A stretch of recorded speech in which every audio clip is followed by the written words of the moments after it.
Yes, ikaze nanone nshuti bakunzi bacu hano kuri Ibakwe Media TV, reka nongere basuhuze bifurize gukomera ndetse mbahe ikaze irambuye kuri aya makuru yo kuri uyu mugoroba wo ku munsi wo kuwa gatandatu tariki 2 Gicurasi 2026.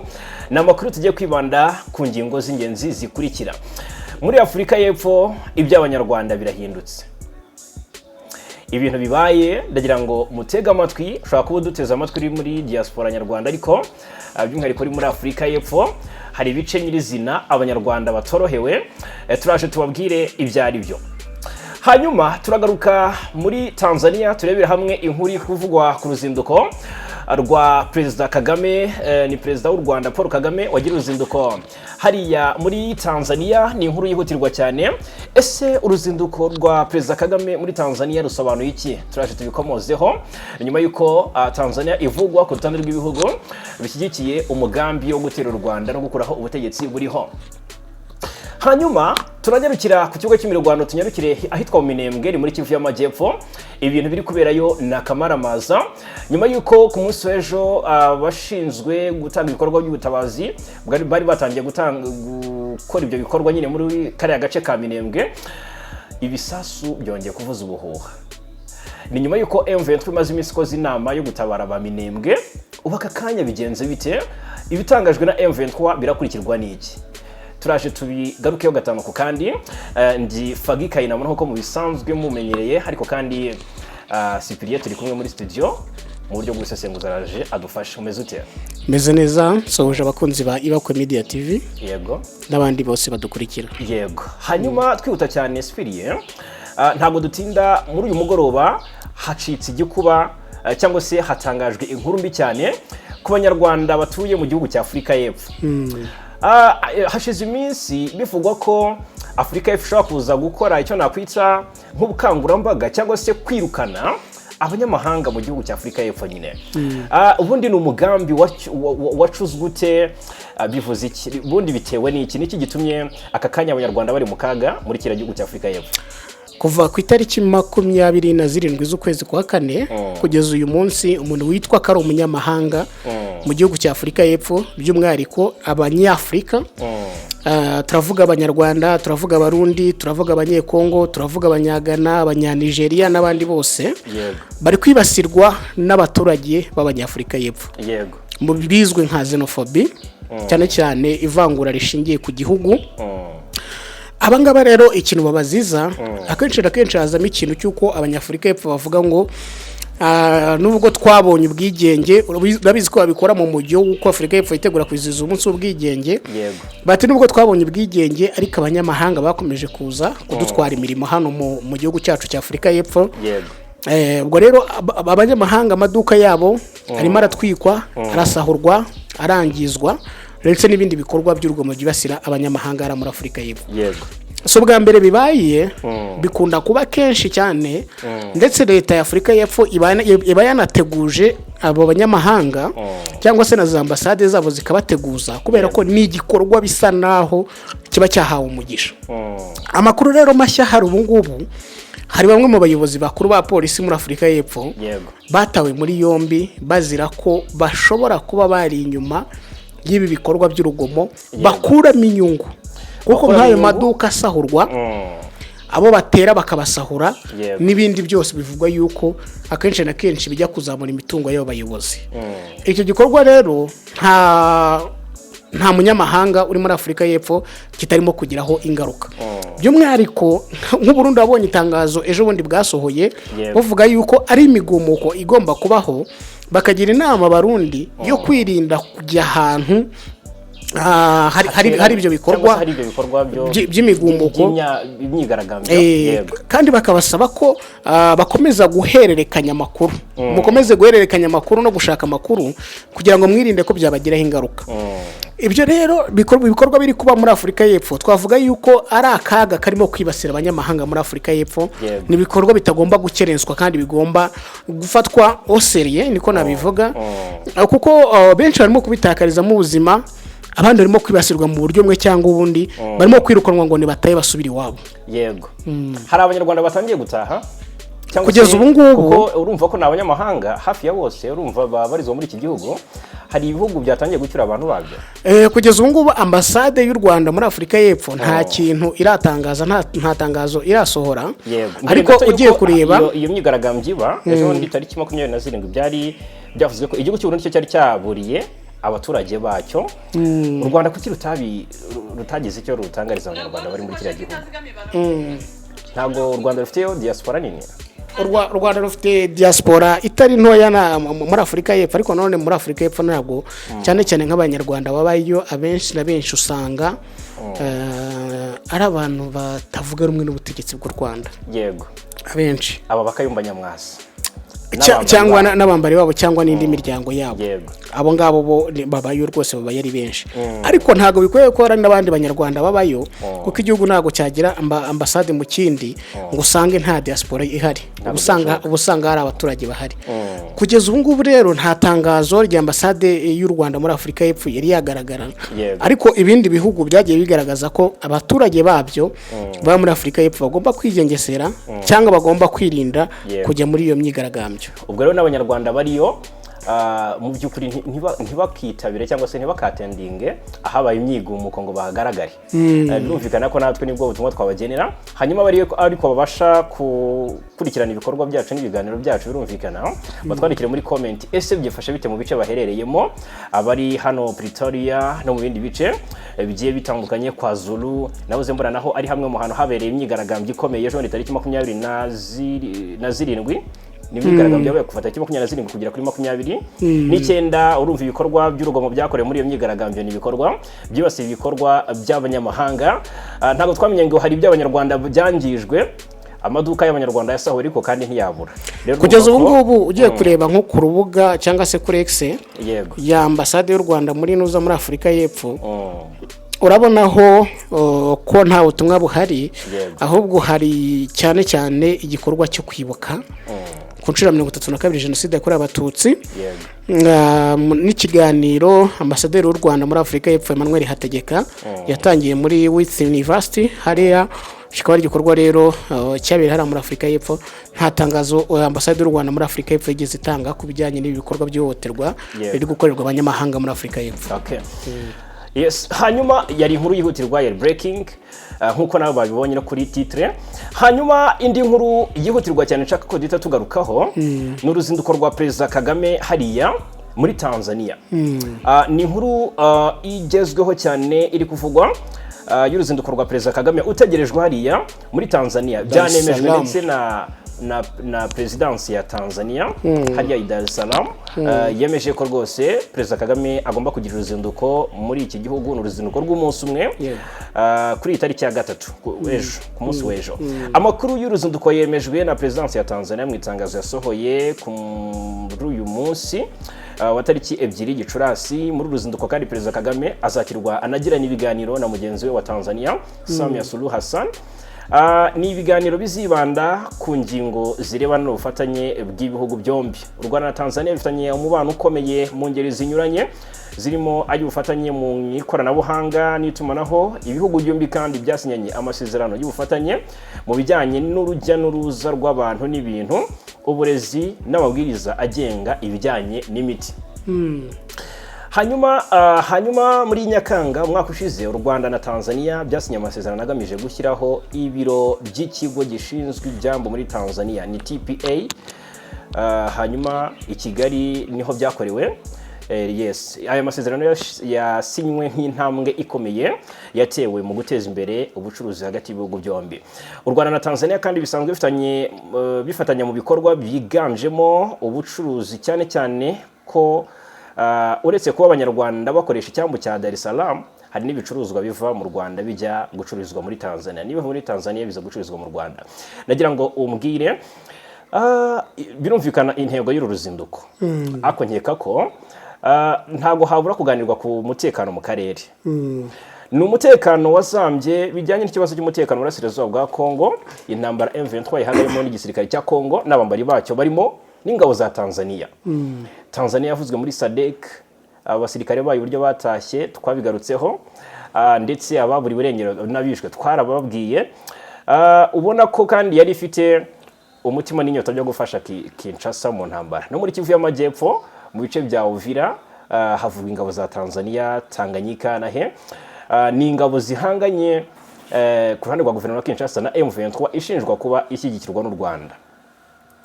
Hari umubano w'u Burundi na Tanzania. U Burundi uburyo bubanye n'u Rwanda byo turabizi n'imiguruko. Burundi burateganya gutera u Rwanda, tubivuga kenshi wa mugambi Bubiligi buhedinze, ariko Tanzania nayo iri ku rutonde rw'ibihugu bivugwa mu gushyigikira uwo mugambi. Bivuze iki kuba Perezida Kagame agira uruzinduko muri Tanzania hari uyu mwuka mubi ushobora gusiga habayeho kurasana kw'ibihugu? Reka mbanze ndamvuge ko ntabona Uburundi bwateye u Rwanda cyangwa u Rwanda rwateye Burundi. Nje ngiye ku ruhande rwanjye ntabyo mbona. Yego. Ariko nk'uko wari ubisasiye neza, hari umugambi uherutse gutangazwa wo kuba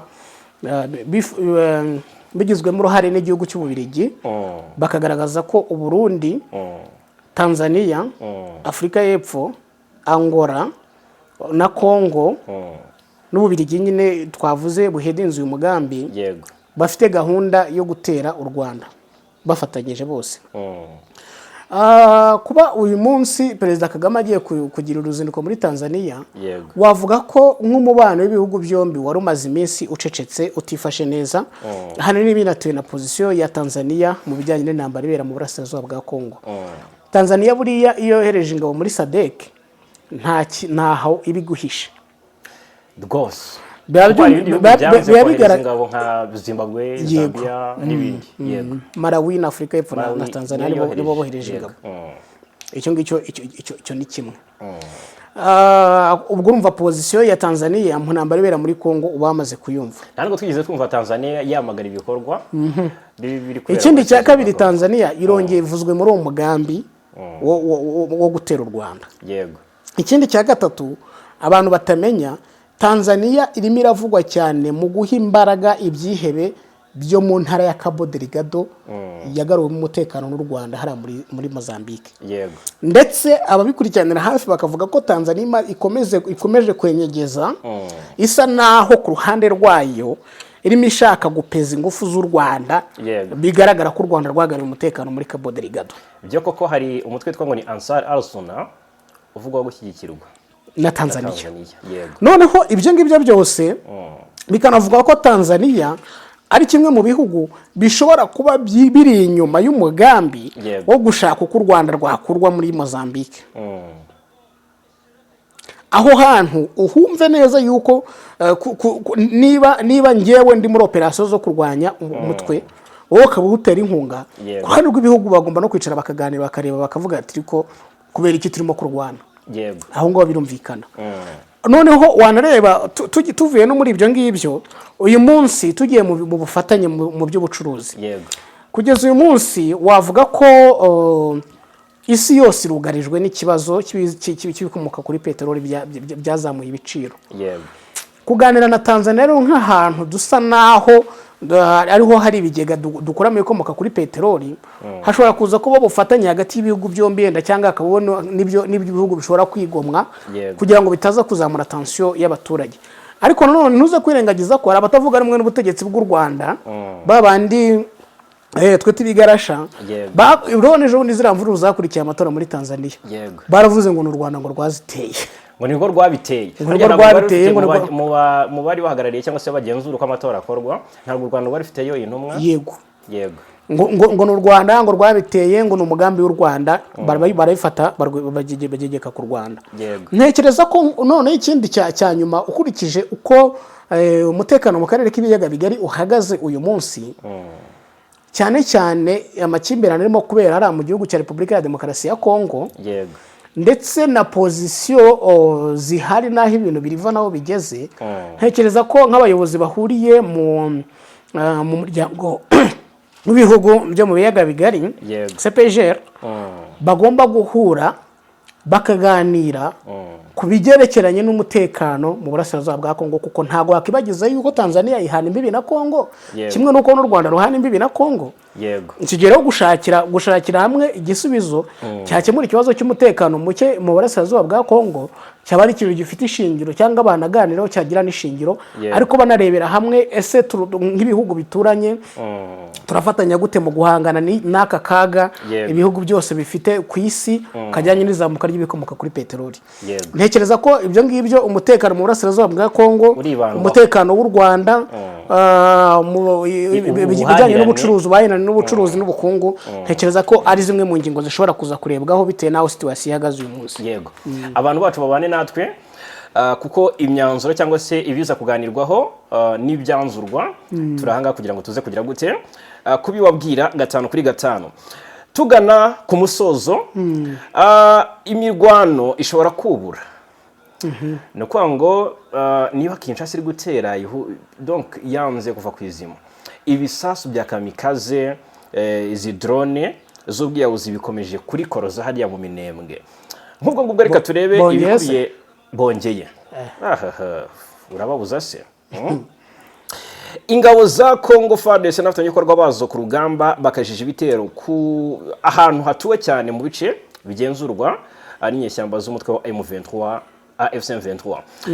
Lawrence Kanyuka umuvugizi wa M23 mu bya politique akusigaye ubona ko mu bya gisirikare kuko nyuma y'urupfu rwa Ret Wiringoma urabona ko Lawrence Kanyuka ni wari kuri communication cyane, noneho aravuga ati na mbere ne wari uhari.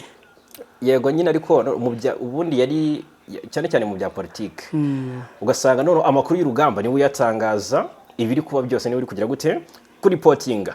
Yaje avuga ati mu ijoro rya tariki ya mbere hiri ya kabiri ubwo ni kwa gatanu bishyira kwa gatandatu mu masaha ya saa y'igicuku rwose saa 4 ngo igitero cy'indege za drone kibasiye cyane agace ka Rugezi. Urumva ndetse ari muri commune Minembwe si Rugezi gusa ahubwo hari n'ibindi bice byo muri territoire ya Karehe byibasiwe. Aha ngaha i Rugezi avuga ko ni ibitero bikomeye byagabwe rwose atuwe n'abaturage. Ni ibitero byagabwe hakoreshejwe drone z'ubwiyahuzi zizwi nka kamikaze. Kanyuka yavuze kandi ko kuri wa gatandatu nanone guhera saa 10 z'igitondo izo ngabo zakomereje ibitero bitarabanura muri territoire ya Karehe mu duce twa Nyamugari, Kivoka, Rutare, Tushunguti, Kaboneke, Rubiri ndetse na Mutara ndetse no mu nkengero z'utwo duce. Ibi bitero nabyo byagabwe hakoreshejwe izi drone z'ubwiyahuzi n'imbunda ziremereye. Ni ibitero byatumye abaturage benshi baburira ubuzima, donc babitakarije mu buzima. Hakomeje kwangirika ibikorwa remezo ndetse mu by'ukuri hanimuwe abaturage benshi ku gahato nkuko Lawrence Kanyuka yakomeje agira ati abivuga. Ndagira ngo mbwire biragana he. Ejo mundi habaye inama igoma y'abayobozi ba M23 ariko yateranye yakoranyirije hamwe nyine abayobozi mu bya gisirikare. Irangajwe imbere na Sultan Makenga niwe wari uyihedinze cyangwa se uyoboye. Iyo nama yanzuye gutabara aba Minembwe. Sicyo gihe nyuma yuko ibi bitero bikomeje gukaza umurego ntekereza ko M23 irimo kugaragaza ko hakenewe ubutabazi buri region bwihutirwa cyane. Dore ko twanarabonye n'imodoka za Croix Rouge zitangira kugira mu Minembwe ariko abantu benshi bari batangiye kuvuga bati noneho birashoboka ko ikibazo cya Minembwe gikemutse babonye n'ubufasha bigenze gutya. Ariko kuba hongeye kugaragara ibitero cyane bikongera no kugaragara muri Karehe birimo biragaragaza ko intambara igihari kandi biraca amarenga yuko umuntu wese yibwira yuko intambara yarangiye nabaretse nabe yitunze. Intambara irahari, intambara iri buze gukomeza. Ariko none mu Minembwe buri ikintu twareba hari ukwibaza ngo ikibazo cya Minembwe kizakemuka gute. Ikibazo cya Minembwe hatabayeho kubwira ingabo za coalition ngo zive mu Minembwe cyangwa bidakemuwe na Washington nkuko Washington yakemuye ikibazo cya Uvira byazakomeza kugorana byagorana. Uko intambara cyangwa se ibitero bigabwa muri Minembwe ubwo umbwire ubwo intego y'ibyo bitero byo mu Minembwe niyo ntego y'ibyo muri Karehe. Katari terezi zimeze kimwe zifite ikibazo kingana. Ntekereza ko buriya kugaba kugaba ibitero muri Karehe akenshi na kenshi ni nko gushaka kubiba umwuka w'ubwoba mu baturage no gushaka guhungabanya ibirindiro bya FCM 23 bifite ara muri Karehe. Kuya kwezi twasoje kwasize habaye imirwano ikomeye, kwabereyemo imirwano ikomeye muri Karehe. M23 yanafashe uduce, hakaba na kamwe yaje kwamburwa, ntamenye ngo yakambuye yarashwe cyangwa ni refri strategique bya bindi byabo. M23 yafashe agace kitwa ngo ni yari yabanje Cambombo. Icambombo ni nayo coalition yisubije, ndetse ifata Katare, ifata kitwa Bishaka, Kafufula, Katanga ndetse na Kaziba two muri groupement ya Ziraro muri territoire ya Karehe. Rwose nyuma y'imirwano ikomeye yasize bivuganya abatari bake b'abazalendo na FRDC muri biriya bice bya Karehe. Ndagira ngo tugana ku musozo umbwire ibi byose ni ibitero bivugwa mu gihe hari agahenge cyangwa se havugwa ko turi mu minsi y'agahenge. Agahenge nagahari, ntagahari. Hanyuma kandi abantu bitegure ko n'imirwano iri buze gukomeza. Gusa ikibabaje kirimo nuko muri raporo mbonye M23 yatanze harimo abaturage benshi bapfuye, hari imitungo y'abaturage yatikiye. Nicyo kibazo kirimo gikomeye cyane. Yego. Reka ngushimire cyane. Reka nanjye ngushimire. Dushimire cyane abakunzi bacu hano kuri Ibakwe Media TV. Turiyabizeza ko rwose amakuru n'ibiganiro updates turahanga kugira ngo tujye tubibahereza gatanu ku kandi.